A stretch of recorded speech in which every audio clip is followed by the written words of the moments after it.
Muitas pessoas vivem sem perceber que a história já foi escrita nas páginas da eternidade. Buscam sinais nos jornais, nas crises mundiais e até nos próprios sonhos, mas ignoram que a Bíblia já revelou os acontecimentos mais surpreendentes que ainda estão por vir. Há 5 profecias que não pertencem ao amanhã distante. Elas podem cumprir-se a qualquer instante. Talvez você já tenha sentido no coração um aperto, como se algo estivesse prestes a acontecer. O silêncio do céu parece pesar, enquanto o mundo mergulha em caos. Mas o que poucos entendem é que cada dor, cada guerra e cada sombra já foi anunciada como parte de um plano divino que caminha para sua consumação. A questão não é se essas profecias vão acontecer, mas quando. E a grande verdade é que a qualquer momento, no piscar de olhos, elas podem se manifestar diante de nós. Por isso, prepare-se.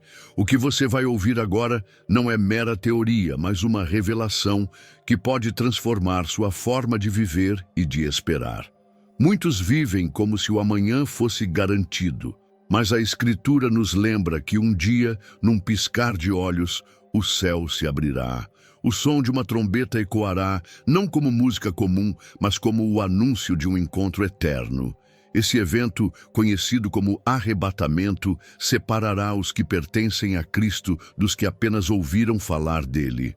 É uma cena grandiosa, mas também profundamente pessoal.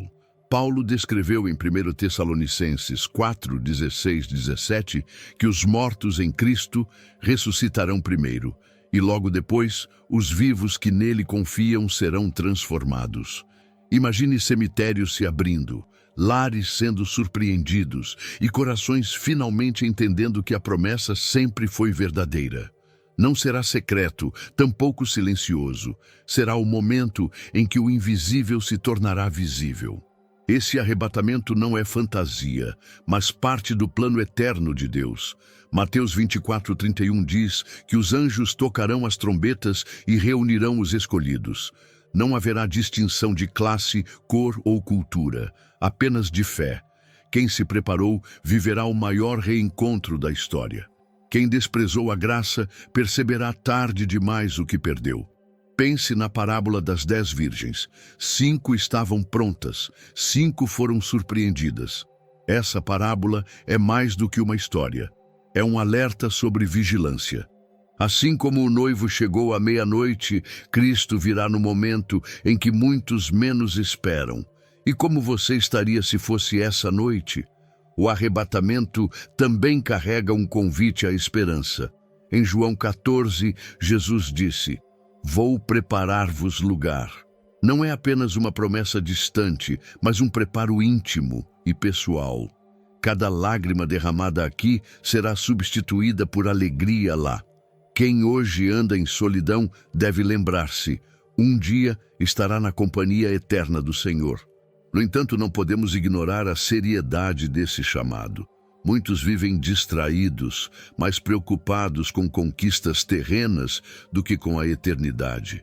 Como no tempo de Noé, as pessoas comiam, bebiam e casavam, sem perceber que o dilúvio estava às portas. A vigilância não é opção, é necessidade vital. Aplicar essa verdade no cotidiano significa viver com o coração pronto. Não se trata de abandonar responsabilidades, mas de viver cada detalhe da vida como se fosse um ato de fé. O trabalhador, a mãe, o jovem estudante, todos podem ser encontrados fiéis, servindo a Deus em suas pequenas e grandes tarefas. O arrebatamento também confronta nossa fé superficial. Muitos conhecem versículos, frequentam templos, mas não cultivam um relacionamento real com Deus. E nesse dia, não será o título religioso que contará, mas o coração rendido. Jesus disse: "Minhas ovelhas ouvem a minha voz." Quem não o conhece, não reconhecerá o chamado. Há ainda o impacto emocional. Imagine famílias separadas, um pai arrebatado, um filho deixado, uma esposa levada, um marido perdido. O arrebatamento trará consolo para os que creram, mas desespero para os que zombaram. Por isso, cada reflexão sobre esse tema é também um clamor urgente ao arrependimento.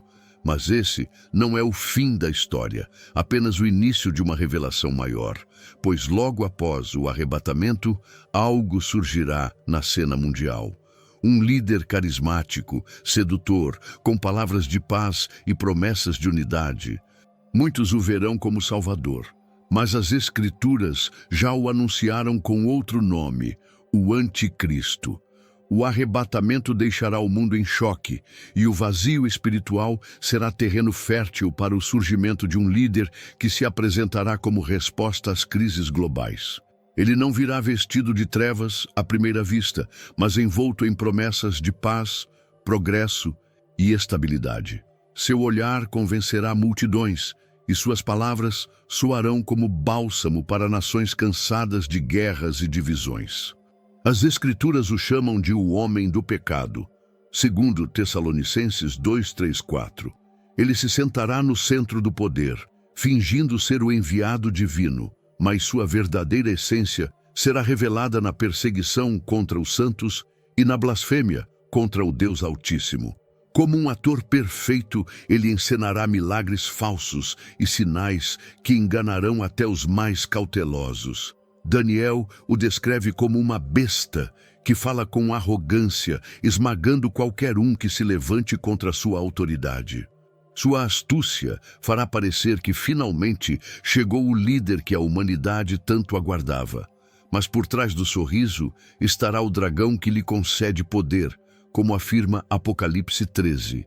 Na prática, imagine multidões correndo atrás de soluções rápidas, países mergulhados em fome, crises econômicas e pandemias verão nele um redentor político. Telejornais o chamarão de a voz da esperança. Movimentos sociais o terão como defensor da humanidade.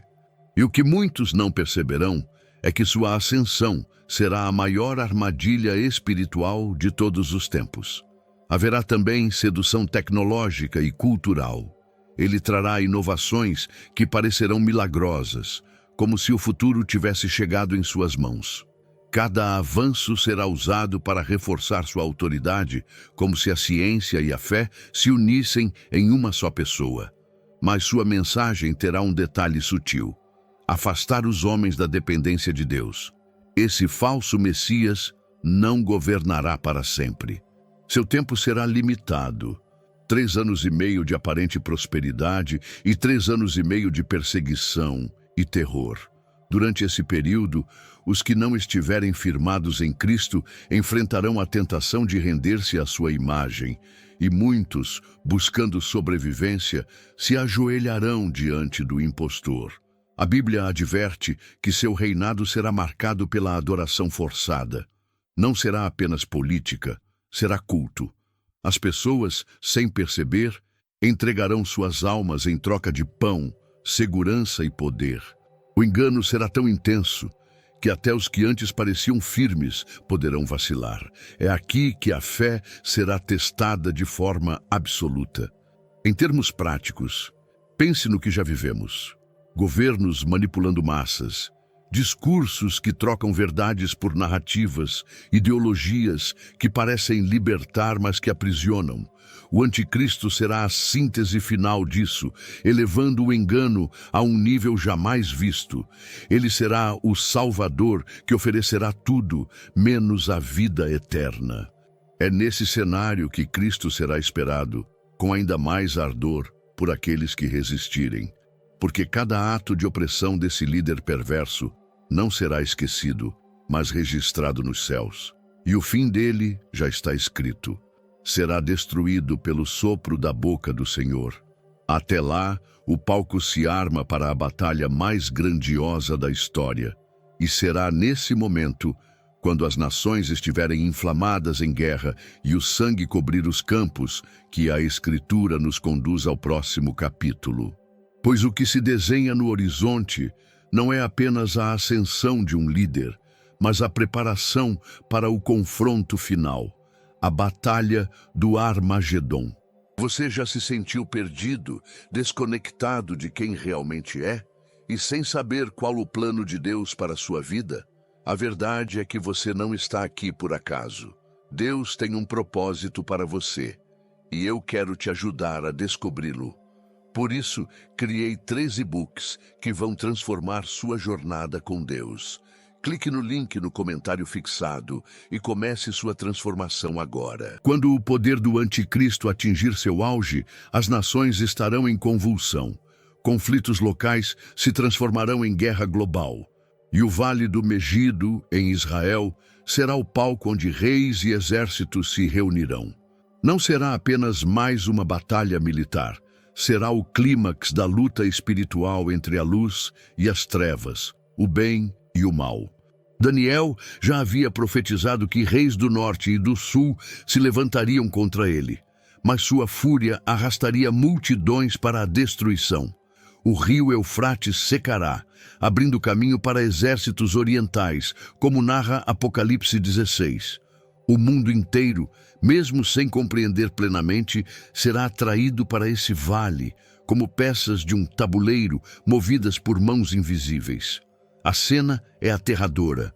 Tanques, armas e soldados convergindo para um mesmo ponto, acreditando lutar por supremacia política. Mas por trás de cada movimento estará a manipulação do dragão, preparando-se para enfrentar o próprio Cristo. O que os generais pensam ser estratégia militar é, na verdade, cumprimento profético, e nesse cenário o céu não ficará em silêncio. Pois Apocalipse 19 revela que o Cordeiro virá montado em um cavalo branco, com olhos como chamas de fogo e um exército vestido de linho fino. Não trará armas humanas, porque a vitória será decretada pelo poder da sua palavra. Apenas um sopro de sua boca derrubará a besta e seus aliados. É importante lembrar que esse confronto não será equilibrado. O anticristo reunirá armas, alianças e exércitos, mas diante da glória do Cristo ressuscitado, toda a força humana será como poeira ao vento. O verdadeiro poder não estará nos canhões, mas no Verbo eterno, que criou o universo e que reinará para sempre. Na prática, podemos imaginar as guerras atuais como sombras pálidas do que virá. As manchetes falam de bombas, terror e divisões, mas no Armagedon, todos esses conflitos parecerão pequenos diante do espetáculo cósmico. O mal se levantará com fúria, mas será finalmente exposto em sua impotência. Esse momento também revelará quem realmente confiou em Deus, pois os que permaneceram fiéis, mesmo em perseguição, verão com os próprios olhos a justiça do Senhor. Aquele que foi zombado, rejeitado e crucificado aparecerá como Rei dos Reis, e todo joelho se dobrará, seja em adoração, seja em terror. Contudo, essa batalha não é apenas um evento futuro, é também um espelho para nossas lutas pessoais. Cada vez que enfrentamos tentações, opressões ou enganos, estamos em pequena escala diante de um Armagedon interior. E a mesma palavra que derrotará a besta no fim dos tempos é a que hoje nos sustenta. Está escrito. A vitória de Cristo no Armagedon não é apenas o fechamento de uma era, mas o anúncio de uma nova. O domínio satânico, que por séculos corrompeu nações e corações, terá seu decreto de falência. E ainda assim, mesmo diante dessa vitória, um último sinal será imposto à humanidade, selando destinos eternos. Pois a Escritura revela que, após o Armagedon, não haverá espaço para neutralidade. O mundo conhecerá o selo de Deus e a marca da besta. 2 sinais que dividirão a humanidade em fidelidade e rejeição. E essa é a transição para o próximo mistério profético que precisamos desvendar. Gostou do conteúdo e ele fez diferença para você? Clique no Valeu Demais e apoie nosso trabalho. Após a grande batalha, a humanidade será levada a uma escolha definitiva. Não haverá meio termo nem desculpas. Todos carregarão um sinal. Alguns serão selados pelo próprio Deus como propriedade e testemunho de sua fidelidade. Outros receberão a marca da besta, visível e implacável, símbolo da submissão ao sistema corrompido que rejeita o Criador. Apocalipse 7 descreve 144 mil selados na fronte, representando a proteção e a pertença divina. Esse selo não é visível a olhos humanos, mas espiritual, gravado na essência de quem permanece fiel. É como se o próprio Deus dissesse: esses são meus, ninguém poderá tocá-los. A proteção vai além da vida terrena, é segurança eterna. Por outro lado, Apocalipse 13 anuncia a marca da besta, 666. Diferente do selo divino, ela será imposta na mão ou na testa, sinal de submissão forçada. Não será apenas um detalhe simbólico, será um pacto público de lealdade ao governo do Anticristo. Quem a aceitar poderá comprar, vender e viver em paz, mas ao custo da alma. A escolha será angustiante. Imagine um pai faminto diante de um filho que chora por pão. Aceitar a marca significará sobreviver no curto prazo, mas perder a eternidade. Recusá-la poderá custar a vida, mas salvar a alma. É nesse ponto que a fé será testada de maneira mais radical do que em qualquer outra geração. O selo de Deus fala de pertencimento, enquanto a marca da besta fala de escravidão. Um representa vida eterna, outro, condenação eterna. É como se o céu e o inferno assinassem suas alianças diante dos olhos humanos. A neutralidade não existirá. Cada pessoa terá de se posicionar com coragem ou medo. Na prática, essa verdade nos confronta hoje. Pois ainda que não vivamos o tempo final, diariamente somos chamados a decidir entre agradar a Deus ou ceder às pressões do mundo. Cada escolha que fazemos já nos aproxima de um selo ou de uma marca. O fim apenas revelará o que já estava em nosso coração. Esse sinal também mostra que a fé não é teoria, mas entrega real. O verdadeiro cristão não será medido pelo que dizia acreditar, mas pelo que estava disposto a sacrificar. Jesus alertou: quem quiser salvar a sua vida a perderá, mas quem perder a sua vida por amor de mim a encontrará.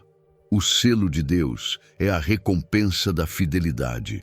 Mas, apesar da dureza dessa profecia, há esperança. Pois aqueles que recebem o selo divino são guardados em meio ao caos. É como a marca do sangue nas portas dos hebreus no Egito. Quando a praga passou, eles foram poupados. Da mesma forma, os selados por Deus experimentarão livramento sobrenatural em meio à escuridão. E ainda que a marca da besta pareça invencível, ela é temporária. O selo de Deus, ao contrário, é eterno. Os que escolherem a fidelidade, mesmo à custa de perseguição, verão abrir-se diante de si uma promessa indescritível: a Nova Jerusalém. O reino celestial que descerá como noiva adornada para seu esposo. Porque após o selo e a marca, não restará espaço para enganos. O último capítulo da história humana se revelará diante de todos. Um céu renovado, uma terra purificada e uma cidade santa iluminada pela glória do Cordeiro. E é para lá que a Escritura nos conduz no próximo passo, a visão da Nova Jerusalém. Depois de lágrimas, batalhas e escolhas definitivas, surge a promessa mais gloriosa das Escrituras: um novo céu e uma nova terra. João, em Apocalipse 21, descreve a cidade santa descendo do alto como noiva adornada para seu esposo. Não é apenas uma visão distante, é a consumação da esperança de todos os que permaneceram fiéis. As palavras do profeta Isaías ecoam nesse cenário. Eis que crio novos céus e nova terra, e não haverá lembrança das coisas passadas. Isaías 65:17.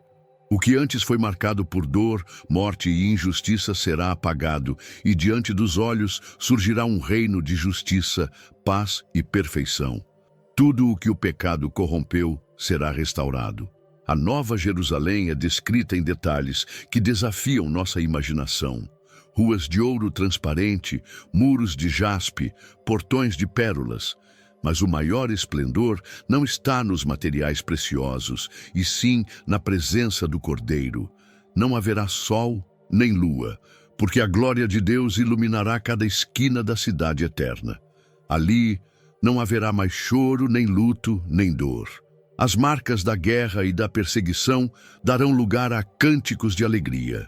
As mãos, outrora cansadas, levantar-se-ão em adoração, e cada lágrima será enxugada pelo próprio Deus. O que parecia inalcançável se tornará realidade para aqueles que venceram. Essa promessa também revela a fidelidade de Deus às suas alianças. Assim como Abraão aguardava uma cidade cujo arquiteto era o próprio Senhor, os redimidos contemplarão a obra concluída. A Nova Jerusalém será o lar de todos os que permaneceram firmes, não por mérito humano, mas pela graça que os sustentou até o fim. Na prática, essa esperança nos chama a viver de maneira diferente já aqui. Saber que há um lar eterno preparado deve nos levar a olhar para as tribulações com outro olhar. Uma doença, uma perda, uma injustiça, nada disso terá a última palavra. Pois há uma cidade esperando por nós, onde a morte nunca entrará. Paulo disse em 1 Coríntios 2:9, nem olhos viram, nem ouvidos ouviram, nem jamais penetrou em coração humano o que Deus tem preparado para aqueles que o amam. Essa promessa não é poesia, é destino. E cada passo de fé dado hoje é uma preparação para herdar essa realidade gloriosa. Mas a Nova Jerusalém não será para todos. Apenas os que lavaram suas vestes no sangue do Cordeiro terão entrada. Os covardes, incrédulos e idólatras ficarão de fora, porque essa cidade não pode ser contaminada. O céu é inclusivo em convite, mas exclusivo em entrada. É graça, mas também justiça. E enquanto aguardamos essa promessa, somos chamados a manter acesa a chama da esperança. Cada oração, cada ato de fidelidade, cada lágrima derramada em silêncio é um tijolo espiritual nessa cidade eterna. Vivemos hoje como peregrinos, mas caminhamos para um lar definitivo. Assim, a Bíblia fecha sua revelação não com tragédia, mas com triunfo, não com trevas, mas com luz, não com derrota, mas com vitória eterna. A Nova Jerusalém é o destino final dos redimidos, a resposta de Deus a toda dor humana. E se essa esperança já arde em seu coração, então você sabe, o melhor ainda está por vir. Você acabou de ouvir 5 profecias que não são apenas histórias distantes, mas realidades que podem se manifestar a qualquer momento. A grande pergunta é, como você está se preparando para elas? Porque diante do arrebatamento, da manifestação do anticristo, da batalha final, da marca e do selo, e da promessa da Nova Jerusalém, não existe espaço para neutralidade. Talvez sua vida esteja marcada por dores, perdas e incertezas, mas saiba, se ainda há fôlego em seus pulmões, ainda há tempo de se alinhar com a vontade de Deus. O futuro não pertence ao acaso, mas ao Senhor da história. E aqueles que decidem permanecer firmes nele experimentarão a vitória que já foi decretada desde o princípio. Agora reflita, se Cristo viesse hoje, você estaria pronto? Se a marca fosse imposta amanhã, seu coração resistiria? Se a trombeta soasse agora, sua alma subiria ou ficaria? Essas perguntas não são para te assustar, mas para despertar em você a urgência de viver com fé real.